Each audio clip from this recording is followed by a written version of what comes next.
I hear, go get the money. So I go get it. Hate means I do something right. So I'ma let him. Yeah, I'ma let him. Yeah, I'ma let him. I hit the nail on the head. Yeah, I'ma let him. All I hear, go get the money. So I go get it. Hate means I do something right. So I'ma let him. Yeah, I'ma let him.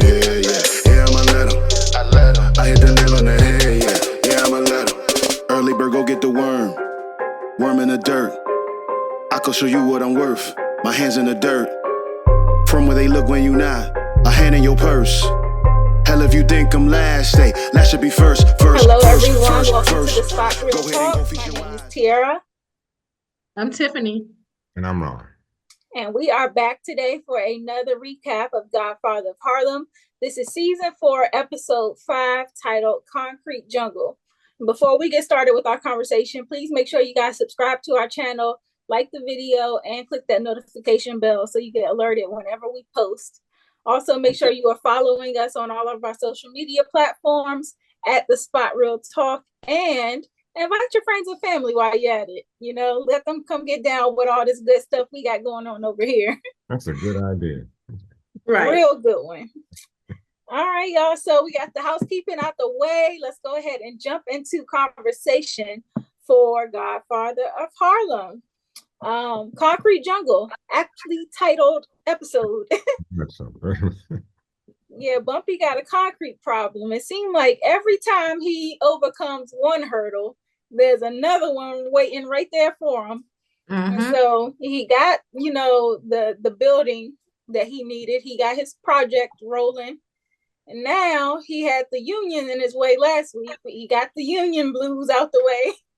And here we go this time. They putting the concrete suppliers at risk. I mean, literally offing the concrete suppliers. I don't know what to say, man. They some real haters. Yeah, they're haters. They're haters. Take that money, like I said. Get yourself financially fit. Sell the doji, or whatever you call it. Sell it, get the money, and get yourself together. It ain't a doji problem here. It's right now. It's a Colombo problem. It's other people trying to get a piece of his legacy. Yes, I understand that. But just like Pettigrew said, at some point, you got to cut them in? No. Like he said, okay. No. But unless you go after the family. Because it's getting to a point he's going to have to make a decision. And now, as we see, dumb Frank, he's all into other. Look. I don't know what y'all say. The man is luckier than he is smart. Okay, because he's making moves that just don't make good street sense. It just doesn't. I think he's. Listen, I don't think he's dumb. Now, is he arrogant and stuff and foolish and yeah, but I don't think he's dumb. And the thing is, he aligned himself with Colombo. Mm-hmm. Yeah, but see, the thing is, he making a big enemy, because Colombo and them ain't gonna house you over there with them. No. You still got to come back to the black side of town. Yes. Come back. And let me say this to you, Ted. Foolish lives right across the street from Dum Dum. Yeah, it's right in the vicinity. I know. It's right in the vicinity. 7301 and 7304. I tell you what, nothing better not happen to Chance. That part. Because I was fired up. I was like, no, not Chance. No, that's better not. And if it's because of Frank and his hands, he gonna have a permanent list on our hands list. Look, let's talk about Frank's first incident this episode, because he goes and he's basically shaking down the concrete guy, and he's doing it on Colombo's behalf, like we gathered that, and he's basically telling Earl, the concrete guy, that you got to pay up, or you're going to be at risk of being on Colombo's bad side. And Earl is like, what do I look like getting shaken down by y'all? He was like, I fought for this country. He's basically telling them, like, who are you to shake me down?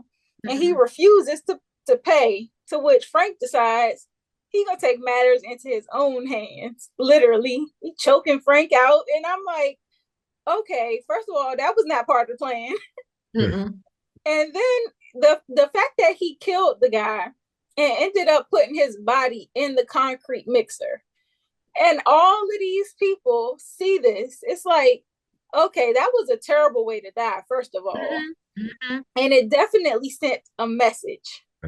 Now, as far as they know, it's not Frank. They don't know who's behind it besides the Italians, who did all the dirty work. But it's like Frank, I was wondering what his MO was. Like, first of all, you turned down Colombo the first time, but then you come back running to him when you need this protection because you done screwed up with the people in the hood. So it's like, what does he expect from Colombo? Because I feel like I wouldn't want to go back and work for somebody that I initially told no for fear of what they might have. Like, they have the upper hand on you at that point. That was a ruse. Go ahead. He remember when he met with Stella, she wanted him to set this up in such a way, and they devised this plan. So going back to Colombo gave the appearance that he did something and needed protection from Colombo, and Colombo bought it. So I guess in that, Tiffany, I'll give you that. That could be considered a smart move. School is out. Because when the what hits the fan, you got everybody against you. Yeah, but he got Stella against him too. She was upset because he isn't keeping up his end of the bargain. She kept him alive so that he could be her mole. And he hasn't been filling her in on all the stuff that's been going on. This concrete stuff that he had going on the side, she had no idea about. She had to find that out secondhand. And so now she's looking at him crazy, like, you can still be touched, right? So I'm like, he's making an enemy out of Stella and her crew. But then you're crawling back to Colombo, who you initially turned. It doesn't make sense either way. Well, to me, he's trying to get money. He said to his girlfriend that that he was going to burn it all down. So he's trying to make it so he play everybody against each other. And so he's trying to get paid and he's trying to play this, but ultimately he gonna end up running back to Bumpy. He gonna because I'm just like you. So he went to Stella, and Stella told him about the concrete. Well, like you said, they devised a plan, and he went back and told Colombo and everything. And yeah, he's playing both sides. He's playing both sides, and he's trying to get paid. And this whole thing with Chance, you see Bumpy's face at the end when Pettigrew told him it was about Chance. Like, I was like, y'all better stop playing with Bumpy. That's now concrete got number 2 that they didn't took out, basically. But going back to what Frank doesn't know is Frank doesn't know that Stella has a relationship with Colombo. So at some point they're gonna talk, and he doesn't understand or doesn't realize that. He's stepping into the lion's den. And he's the new kid in town. He don't know the ropes. That's what I'm saying.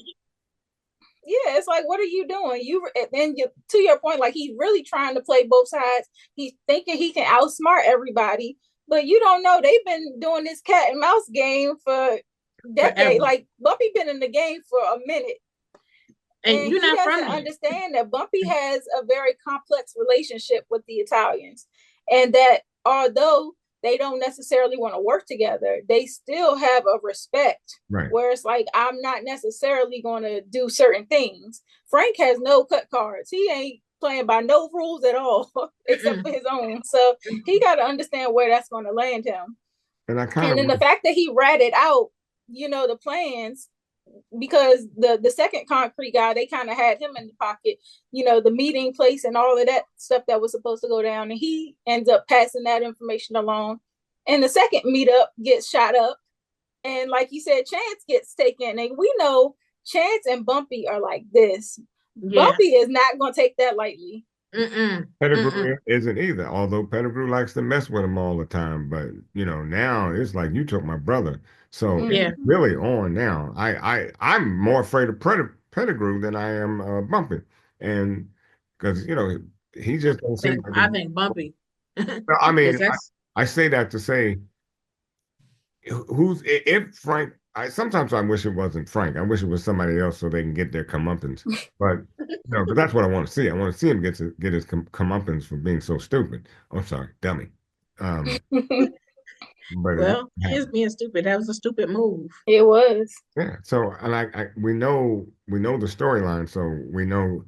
I guess the other thing is how do they reconcile? How does Bumpy and Frank reconcile? After, I don't think there's no coming back from this. I think Bumpy is going to be livid. And depending on what they do with Chance, Bumpy might not show them any mercy. Yeah. Yeah. For some reason, I don't feel like they're going to, kill him or anything like that. He's worth more to them alive, I think. No, with Chance, I know, but I don't know though. I'm scared because I feel like they would because he is Bumpy's right hand. and Right, but if you keep him alive, then you have more negotiating power. Like, I'm gonna kill your man unless you cut me in on this project, or you do X, Y, and Yeah, Z. they may start with that. But that would infuriate Bumpy just almost as much as killing Chance. And so, because Bumpy doesn't want to be forced into doing something that is for his people. So there's no win-win here. There's no cut card. It is, go straight to hell because that's exactly where he's going to put him. But unless they have some creative licenses to rewrite Frank's uh, uh, position with Bumpy, we know what's going to happen. So that's why I asked the question, how does he reconcile from this? Because he's the mastermind behind all this ill will, including Chance being taken. So just logically, it doesn't make sense how the two of them would wind up together with all this mess. It just doesn't. Sorry. Yeah, I mean, this one we're gonna have to see how it plays out because I have my thoughts about it, but this show is actually very unpredictable, and sometimes they throw a curveball at us. It was like, okay, nobody's seen that coming. But I don't think Chance is gonna die. I think that he is one. Besides the fact that Bumpy's probably gonna come to the rescue, he's a fan favorite. Like, you can't kill off Chance. Exactly. I know, but I feel the same way you do. However, this is season 4, and sometimes when you start getting into the later seasons, the main characters start going. Yeah. So that's why I said I hope they better not. I will be upset if something happens to Chance. I'm gonna be mad. I'll be ready to slide. But if not, I mean, if it happens, I can see it only because of the trajectory of the story and the season. Yeah, I would be devastated, but we'll see. We'll see too. But would you say that he's the lesser of the main characters to go? Because he's been there from the beginning. Omar's protected by Bumpy's word. So Omar is living a king's. Omar. Yeah, so we know Omar. No one's going to touch him anymore. So we know he's going to make it through the season. Well, he told Elise not to come back anymore. But did you hear what he said though? He said, "Do you know how hard it is for me to see you on the other side, knowing I can't get to you?" And I, as a brother, man, I felt that. I'm like, bro. I mean, right. Well, he let her go, so there's no reason for her to go back. I know. Listen, I don't blame him. I'm saying that he let her go, and there's no reason for her to go back. And now Sadiq is smiling in her face. I was about to say, she ain't take his words. She had no reason to go back and see Omar. He just set her free. He said, "Say less." Yes. I mean, yeah, I know, brother. But when he said that, I felt that punch, man. I'm like, yeah. You ain't said nothing slick to an oil can. I mean, yes, sir. That was like, okay, you can't get cleaner than that, brother. I mean, right. I let that pretty thing go because, no. Yeah, Elise moved on to the next. Okay, she sure did. Yeah, she is the desire out in these streets. I don't know. I But don't know if we're done with the other part, but I'll say what I have to say about it. well, I kind of wanted to know how y'all felt about Bumpy's ultimatum that he gave Elise, because he told her, if you are going to be a part of this Black Panther organization, which he is very much so against because of all of the dangers it presents to her, he's saying you cannot stay in this house if you are still part of that organization. So either you stay a part of it and you leave this house, or you leave the organization and you still get to stay here. So basically, it's like pick and choose. And Elise, being Bumpy's child, they both hard-headed. They don't take no for an answer. He should have known what she was going to do. She moves out. So what did you guys think about Bumpy telling her that? Yeah, I'll let you go first. I mean, I feel like Elise feels like she found her purpose. Like when she found the nation, when she found Malcolm, and now that that Malcolm is gone, she said to her father, like she feels like the Panther is filling that void from Malcolm. So now that she's found her purpose, I don't think she's gonna let anything get in the way of that.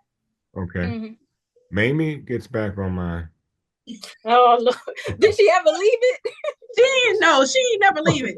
No. I mean, she's on my good grace list. This. Okay. And the reason being is because she said exactly to Bumpy what Bumpy needed to hear. Would you rather she be away from the house, getting into trouble, or would you rather she be here? And essentially, she's saying whatever she's going to do, kicking her out of the house isn't going to make it any better. Yeah. Right. Well, Bumpy's big thing is he doesn't want Elise to influence Margaret, but Mayme was like, it's too late for that. Exactly. Mayme said she's already on high alert in terms of what Elise is doing and getting involved. So that, and she's Elise's daughter. So you can't stop that. In fact, he's actually damaging two individuals. He's adding more pressure with her and Elise's daughter. She escapes me her name. Margaret. So both Margaret and Elise are being harmed from that move. So yes, Mayme gets back on my good grace list to this episode. Well, listen, Margaret, he doesn't want Margaret to be influenced, and Margaret is already intrigued by the Panthers. So she said they were fine. She's applying to Berkeley because the Panther influence and stuff. So, like you said, it is too late. Yeah. Yeah, and I mean they have this history of being involved in the different movements. Bumpy himself being involved. So it's like it's only natural that they kind of follow course. So I mean, he got to understand that the apple don't fall too far from the tree. Isn't it interesting though how you can be a kingpin and yet have a bad eye against somebody like the Black Panthers? It's just the correlation. You know better than they. In fact, you're worse. I mean, you've been killing people for years, and all they're trying to do is bring together, us, our Black folk, so we can stop oppression. And you seem to have a problem with that.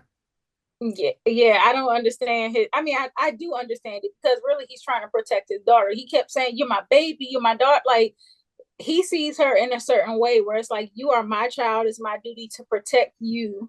I think if it was anybody else, he wouldn't necessarily have a problem with it. But it's the fact that you're my child and I'm trying to protect us. But how hypocritical is that? You're a king. It is very. I mean, but at the same time, it's your baby. You see them a certain way. Yeah, you do. And certain your way out of the drug game altogether and move to sunny Florida or something, because you can't be. This is why this family ordeal with these drug pens and stuff just don't make sense. Because he's trying to clean it up. He said he's out of the doogie game. Yeah, so he's out. We'll see how long that lasts. He's trying to be a legitimate businessman. And here's the thing: regardless of how he wants Elise to be, Elise is still being seen a certain way and being judged because of who her father is. Because you can hear, they say it. The Panthers even saying stuff. Oh, your father this, your father that. People are constantly throwing her father in her face. So, well, they should. Yeah, well, I mean, I don't know how long Bumpy is gonna feel like that's my baby, that's my little girl after he hears about her plan to bomb the precinct and the fact that she's stealing his supplies to the do it. dynamite from him. I was like, oh my gosh. I was like, Elise is really getting into some stuff. Here's where she gets the hands from me this week. Where was she going when she was trying to creep out and Shakur saw her? Well, she was about to leave I think she was having doubts about being a part of the Panthers, and it's like she presented the idea of the chemicals and all that, but maybe once it started becoming real and plans were actually getting set in motion, she started like backtracking, like, oh, I don't know if I should do this. That's what I think too. Yeah, but like she was the one that made the suggestion, and then she started punking out. Hypocritical. I mean, you devised this plan, and now you're trying to creep in the night and leave. Mm-hmm. And you saw Shakur when she said what she had to say. She just turned over and just like to say, "Okay, do what you got to do." So, and then you wind up stealing dynamite from your old man. Mm-hmm. Mm-hmm. Wow. Mm-hmm. Wow. Yeah. So I'm just wondering with Elise where this whole thing is going to go, because she even kind of implicated her dad's business. I know it's one of the, like, I think for her it was just a matter of convenience, but my thing is you're not having the foresight to think about how that's going to affect your dad now that he is trying to clean it up, right? And so it's like, oh my gosh, here he is trying to get on the right path, and you're pulling him down the wrong path by involving him with the Panthers and whatever side, activities y'all have going on. And so I'm giving at least the hands for sure because of that. Like, it's like, girl, think about it. And he just showed so much concern and care for you about being a part of this group. And here you go, proving exactly why you should not be a part of it. You're reinforcing why he feels the way he feels. Absolutely. So, but we're gonna leave Elise alone for a second. I want to talk a little bit more about this whole ordeal that Mayme has going on with James Baldwin, because she has asked him to speak, but the ladies on the board have kind of asked or requested that maybe James tone it down a little bit. Maybe, you can't be so shocking and be a little bit more hopeful in your delivery. And so Mayme has this conversation with James Baldwin where she's kind of expressing these requests to him, and he kind of seemed like he was going to go along with it. But when he got up there to deliver that speech, he set it off, lit the room up. But then I'm like, Mayme, you had to have known that this is what James Baldwin would do. Gonna do, yeah. You had to, and she had that look on her face, like, damn it, I knew it. Then she wanted to melt into the chair. Yeah, he set that room on fire. He did. I think somebody called the fire department. It was smoldering in there. Yeah, but I wasn't mad at what he was talking about. Talking about the Black plight, and especially, with how much that the Black community has to sacrifice for other people's benefit, and talking about self-preservation versus self-sacrifice. And I was like, he's spot on with his message. He often talked about the concrete jungle. I mean, that was his message and stuff. And he talked about Black folks selling out to be accepted. So I was like, that was a shot at Mayme. That was a shot. And what was funny is that as much as Mayme thought that that she was going to be in trouble with the board, they were like, "Woo, we loved it." But then it's kind of, first of all, that was funny as heck. And then I thought about it. Do they really understood what he was actually trying to say to them? Because he was directing all that to you and your wife. Yeah, I don't think they thought it applied to them. No, right. What they heard was the expression that Baldwin typically does when he's doing a speech or something. They heard the fire in Baldwin, but they didn't understand what Baldwin was actually trying to say to them. They appreciated the performance. Exactly. Right. So that's why I was like, I'm glad that he stuck to his guns and he was true to himself and did what he did, because it actually still ended up working out in everybody's favor. So I really was feeling that. I think they did a stand-up job choosing the actor too to represent because I think he's really good at portraying James Baldwin. He did a really good. He looked like him. The mannerisms, all of that. Yeah, he's fantastic. So I really enjoyed that. Yeah. So I'm just looking forward to seeing what they got in store for us next episode. I am seriously concerned about what's going to happen with Chance. Me too. I'm seriously concerned about what's going to happen with this whole bombing situation and the Panthers. It's a lot going on. Yeah, so we kind of briefly mentioned some of our people who can get the hands. I know we talked about Elise getting the hands. Yeah. We definitely mentioned Frank can get the hands. Frank is getting the hands. Yeah. I want to also nominate Colombo because he is the mastermind behind why all this stuff is going down in the first place. Yeah. I definitely nominate Colombo.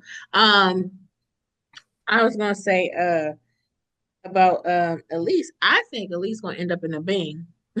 Maybe that's what she needs. Because Afeni was already set there. I think that's gonna be Elise's next move. Elise gonna be in the Bing, and who knows? That might make the papers and stuff, and that might be, that might impact Bumpy too because he's trying to, clean it up and stuff. So legitimize. Legitimize. So I think that might hurt him as well. She and Omar can sit in their respective cells and write letters to one another, comparing themselves. And yeah, this is wow. I mean, you.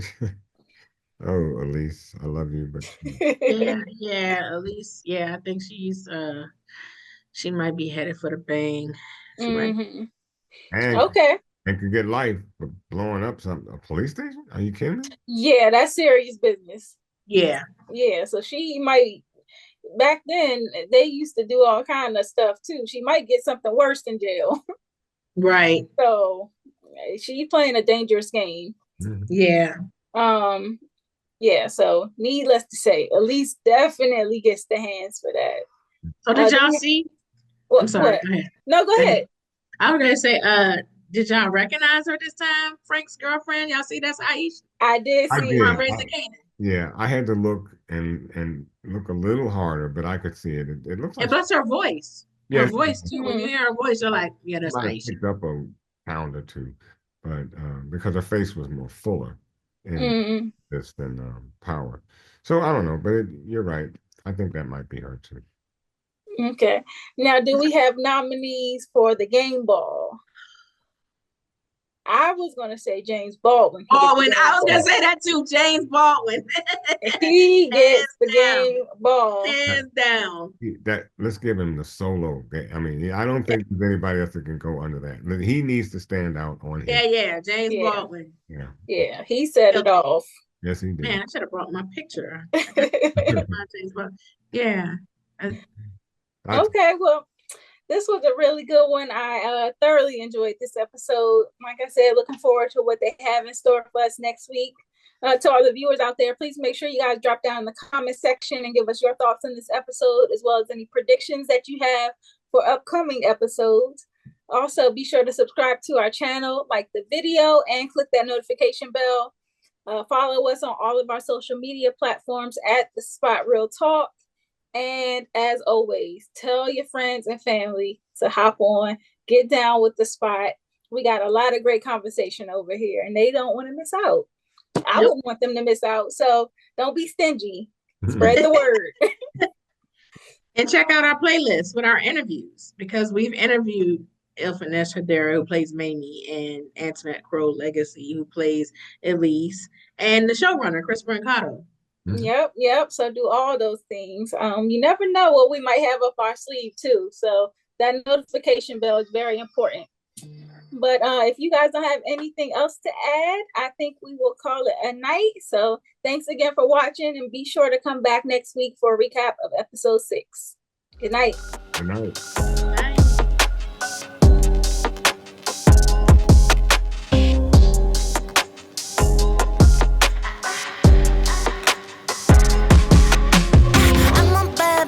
Every day of the week. If I hop up on the mic repeat. Cash 100 milli check, I get paid just to breathe. Kill it 24/7, cause I slay in my sleep. Flames pipe down when I enter in the convo. Stay iced out.